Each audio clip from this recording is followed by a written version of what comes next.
Hello, I'm Esther Gido-Ewart. It's Tuesday, April 4th. This is Africa 54.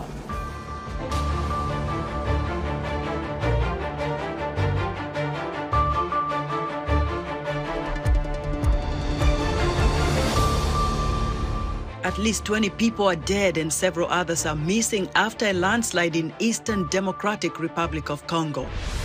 Former U.S. President Donald Trump is expected to turn himself in Tuesday to face a criminal indictment in a New York State court, the first ever filed against a current or former U.S. leader.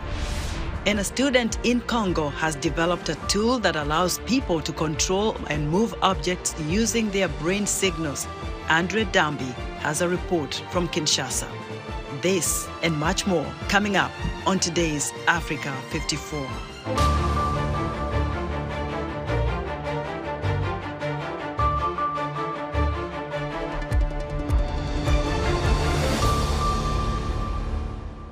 We begin in the Democratic Republic of Congo, where at least 20 people are dead and several others are missing after a landslide. Olivia Chan has more. At least 20 people were killed and several others are missing after a landslide hit a river in the Democratic Republic of Congo. That's according to the provincial government and a local official on Monday. In this video filmed by a witness, clothes were seen scattered on the ground. This local resident said women and children were doing laundry when the landslide hit and buried them. He added that the community tried to redirect the river to help retrieve the bodies. Reuters was able to verify the location of the video, but not the date that it was filmed. Search efforts continued on Monday, according to the spokesperson for the governor of North Kivu province. That was Olivia Chan of Reuters reporting. Now to the United States, where an unprecedented moment in U.S. history is unfolding Tuesday in a New York City courthouse. Former President Donald Trump is expected to surrender in Manhattan to face criminal charges originating from 2016 hush money payments to porn actress Stormy Daniels. Trump will be escorted from Trump Tower to the courthouse by the Secret Service. However, it is unclear whether the nation's 45th president will have a mugshot taken.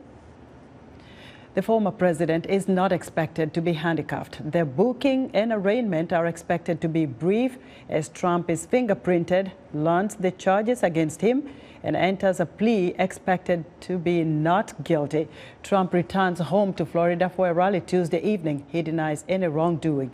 For more on Donald Trump's arraignment, let's go live to New York, where Associated Press reporter Philip Crowther is standing by. Hello, Philip. And never in the history of the United States has a president or former president been indicted. How big is the media contingent there in Manhattan? Well, let me tell you very simply, there are a lot of us. And to prove my point, let me just give you a quick look at what is happening right next to me. Other correspondents waiting to go on air here. And what you're seeing here is just a very, very small contingent of the media that is outside the courthouse here in Lower Manhattan. And add to that more to the other side and outside of Trump Tower as well. Hundreds of us at the very least, maybe over 1,000. I think that's probably a relatively realistic estimation of how many of us, how many journalists are here to cover what is a historic moment. It is the very first time that, and it is worth repeating these words, that a former US president will surrender. This is what Donald Trump will be doing here in this courthouse you see behind me. He will surrender and he will be arrested. That is what is happening today here in New York City. And when you think about it, that gives you again that idea of just how unprecedented, just how historic that this is, and why there is such an enormous contingent of media here to cover this precise moment. Philip, former President Trump took to social media to announce his indictment. Has his legal team said anything yet? Well, there's always a mix here between what his legal team says, his lawyers on one side, and then what the former president says on his own social media platform himself. He's been attacking the district attorney. He's been attacking the fact that this court case and the trial will presumably take place right here as well. He wants it moved to an area which would be more friendly to him. Donald Trump is very unpopular here in Manhattan after all. But essentially what it all boils down to is that these are charges that will be attacked by the Donald Trump legal team from the get-go. This is a case that they will want to slow down as much as possible. They will want to put as many spanners in the works of the district attorney's job as possible.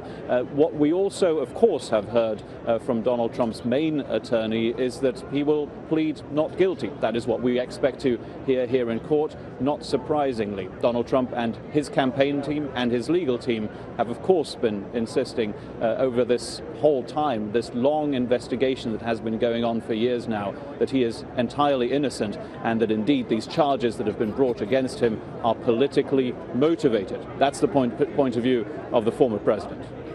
You know, there's so much secrecy surrounding what Trump is charged with. Is there any word from legal minds there in New York as to what the former president is faced with this afternoon?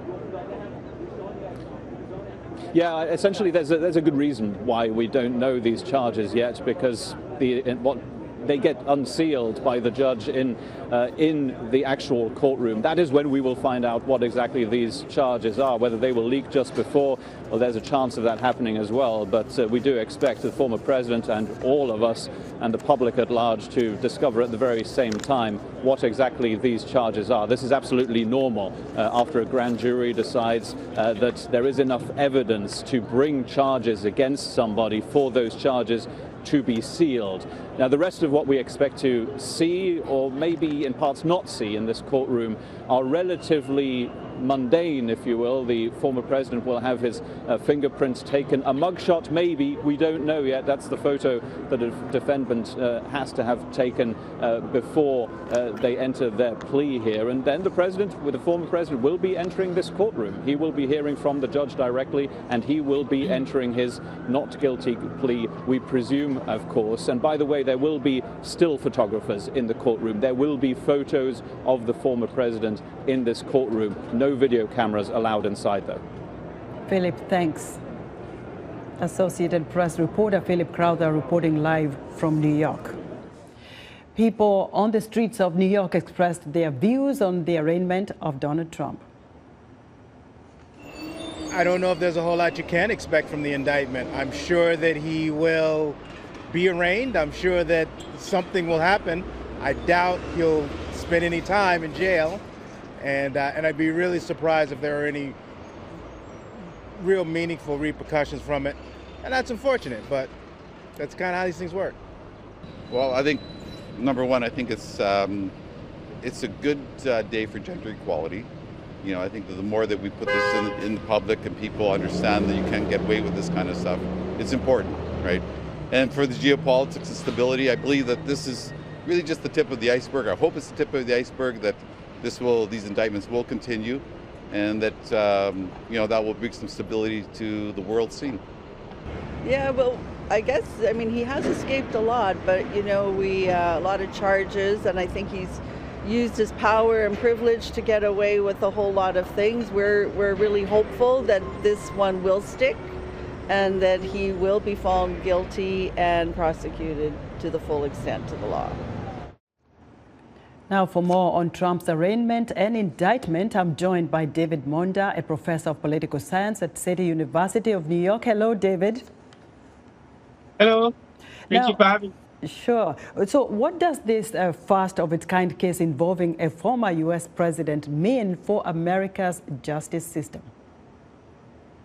I think it means the rule of law is being upheld. I think it's very important to re-emphasize again in the process of this indictment that Donald Trump's Fifth Amendment or due process or habeas corpus rights are being respected, and he has an opportunity to submit himself to the court and to take a plea. As you said before, it's probably going to be a not guilty plea, and from then, once he's processed, then the case will begin.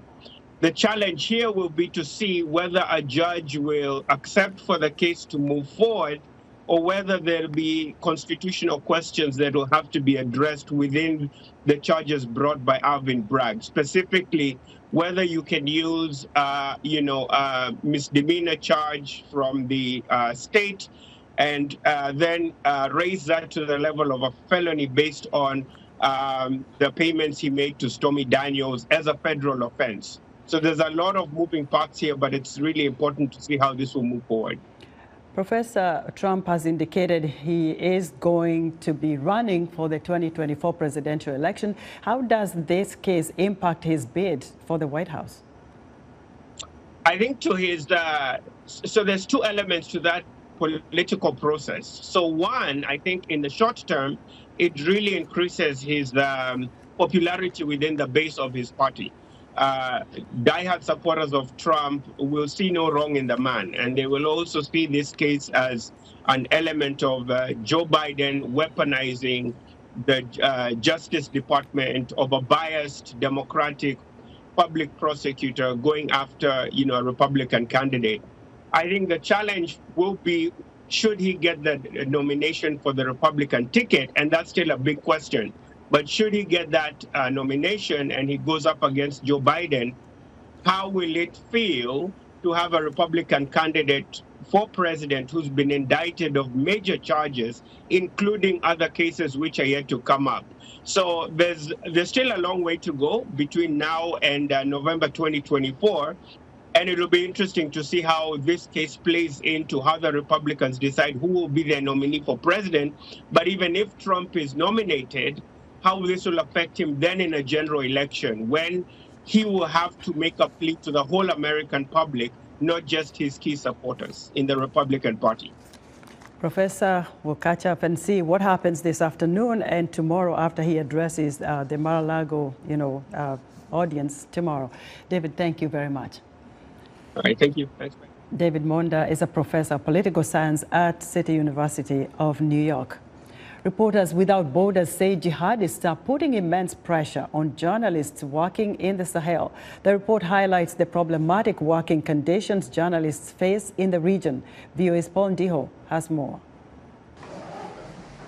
Reporters Without Borders recently held a press conference in Dakar, Senegal, to discuss the report In the Skin of a Journalist in the Sahel, which details the challenges faced by journalists in the region. Burkina Faso is on the spotlight for its most recent actions against journalists. Et de plus en plus, comme nous l'avons vu le week-end dernier, l'expulsion. More and more, as we saw last weekend, the expulsion of two journalists from Liberation and Le Monde characterizes what is happening in countries with juntas. Il s'y passe aussi des injonctions de... There are also injunctions, as they say, and the issue of patriotic treatment of information that has been theorized in Mali, and that we have seen emerging in contexts like Burkina Faso.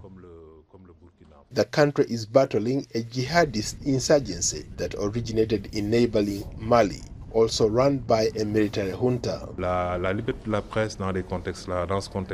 Press freedom in this difficult context is under severe strain in the Sahel, and we have said that whatever the terrorist attacks, whatever the armed forces' responses, credible, reliable, and independent information must be able to remain, and that is the plea we have made.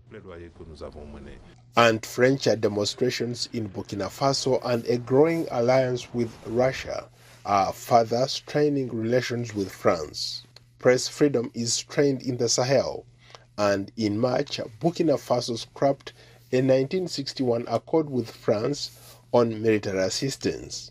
The military junta in December suspended both Radio France International and France 24 after both channels were accused of legitimizing terrorist messages.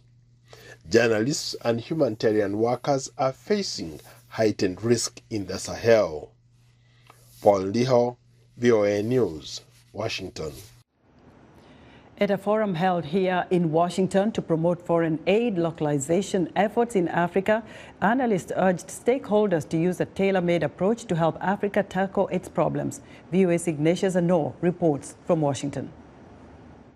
The forum featured a panel of experts working to help address some of the key challenges bedeviling the continent of 1.4 billion people. The analysts say with African countries being the leading recipients of foreign development aid, it is imperative to promote an increased localization of aid. Chinwe Effiong, Chief Program Officer at Global Giving, cited a United States Agency for International Development Program known as the Negotiated Indirect Cost Rate Agreement, or NICRA, which she says undercuts African non-governmental organizations. The NICRA is a negotiated interest rate, which is the overhead that nonprofits need to run their business. So most international NGOs can claim a NICRA of up to 40% to pay their salaries, to pay the rents, and all the operational costs.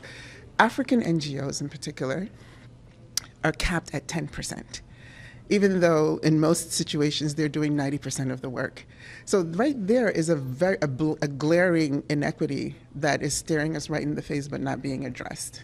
USAID says it has begun reforms to address the issues raised. USAID's Africa Bureau Senior Advisor told VOA that by 2025, its first goal is to provide 25% of its budget directly to local non-profits in Africa and elsewhere, compared to its current 7%. The second target is 50% of our programming will place local actors in the lead within the decade. That's 7 years from now. So that's the goal, and that would require doing two things. One, reforming the agency in itself to be able to directly work with local actors to not only observe these funds that we're talking about, 25%, but also to do the work in a very meaningful way that would impact these local communities.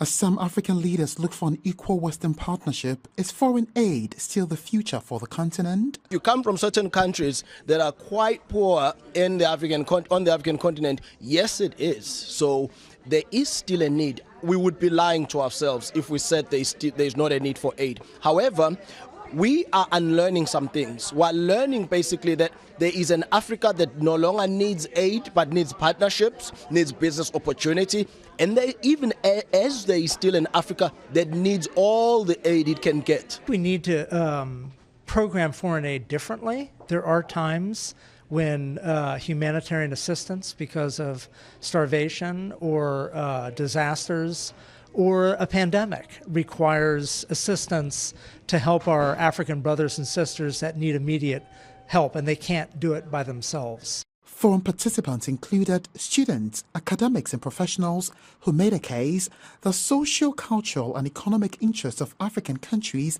be considered when foreign partners initiate development programs.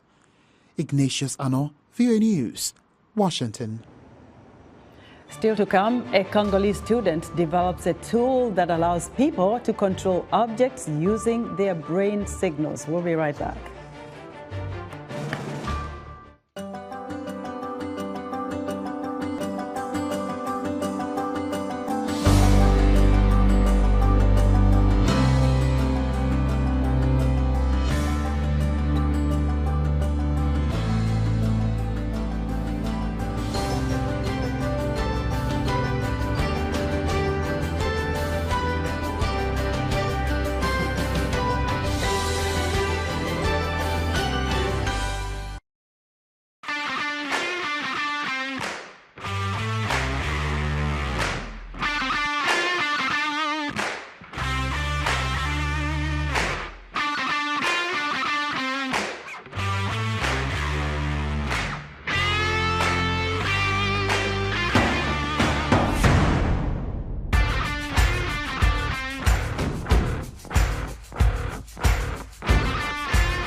In other news, Tunisian President Kais Saied has ordered his foreign minister of affairs to initiate procedures that would appoint a new ambassador to Syria. Tunisia cut off diplomatic relations with Syria nearly a decade ago to protest Syrian President Bashar al-Assad's brutal crackdown on pro-democracy demonstrations in 2011. Airlines are warning that service to countries in Africa and elsewhere that block their repatriation of funds is likely to suffer if there is no progress in talks to unfreeze money owed. About $1.6 billion of funds are being withheld in Africa.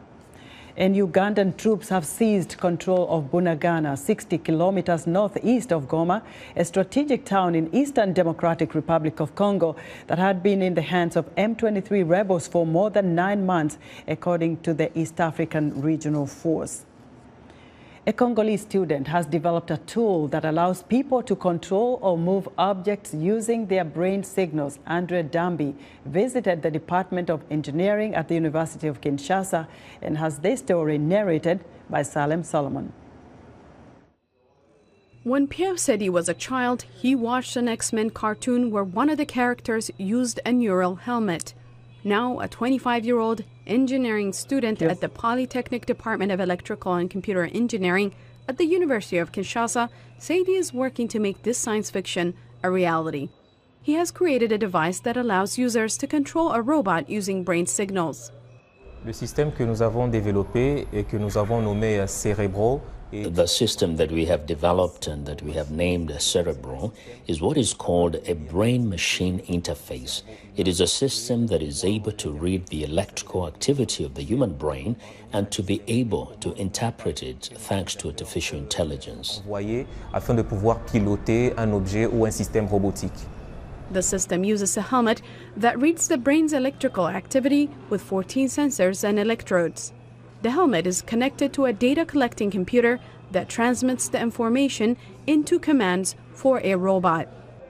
Currently, brain-machine interfaces are being developed in the laboratories of major universities around the world to enable people with disabilities, including quadriplegics, people who no longer have use of their hands or their feet, to be able to control the objects in their environment directly from their brain. In a country where scientific research does not receive significant government funding and there are few potential investors, the challenges for this young inventor are enormous.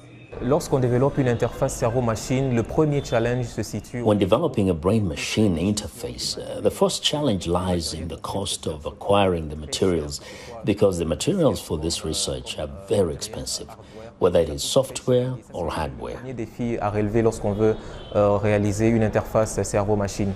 One of Seydi's professors hopes this project will inspire others and jumpstart investment in this type of research. S'il y a un appel à faire aux autorités, c'est ce que If there's a call to make to the authorities, it is that they must invest in research, in the training of high-level engineers, because all the economic and social growth of each country depends on the quality of these engineers, who must be in very large numbers. Qui doivent être en très grand nombre. Although the neural device is in its early stages of development, Seydi believes the possible uses and applications are endless. For Andre Ndamba in Kinshasa, Congo, Salem Solomon, VOA News. Kidney stones are a common condition affecting the urinary system. It affects about 12% of the world's population, according to the National Center for Biotechnology Information. Here's VOA's health reporter, Mkamiti Kimbayasi. Hello, Mkamiti. Hello, Esther. How are you doing? I'm doing good. All right, let's go back to work. Kidney stones are a worldwide health crisis. It is a non-communicable disease and millions die each year in low and middle-income countries because they lack access to affordable treatment. For more insight into the issue, I am joined via Skype Dr. Remigius Rugakingila from Benjamin Mkapa Hospital in Dodoma, Tanzania. Dr. Remigius, welcome to Africa 54. Thank you, Kamiti. Thank you. I'm glad to hear to you. So today we're going to talk on kidney stones, and you're welcome. I'll be waiting to give the information on that. So, thank you. You're welcome. What is kidney stone disease, and who's most likely to get it? Okay. So as you mentioned before, kidney stone disease are crystals which have been formed in the kidney.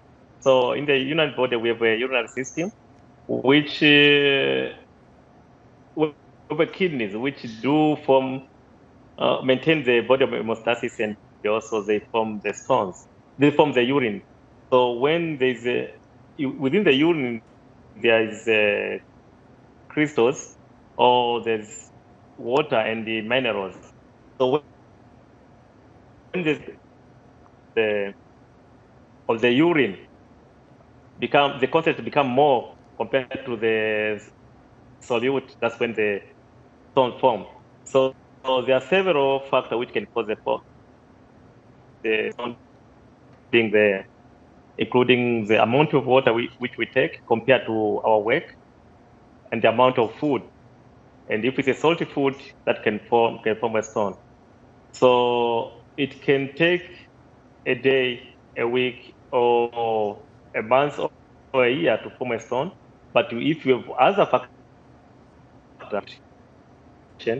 you end up having the stone. So depend like which kind of food are we taking. If we went a congenital anomaly, if it was a problem in the digestive system, which can lead you to stone formation. So with those factors, you can end up having stones. And it's estimated like 80% of the population do pass stone in their lifetime.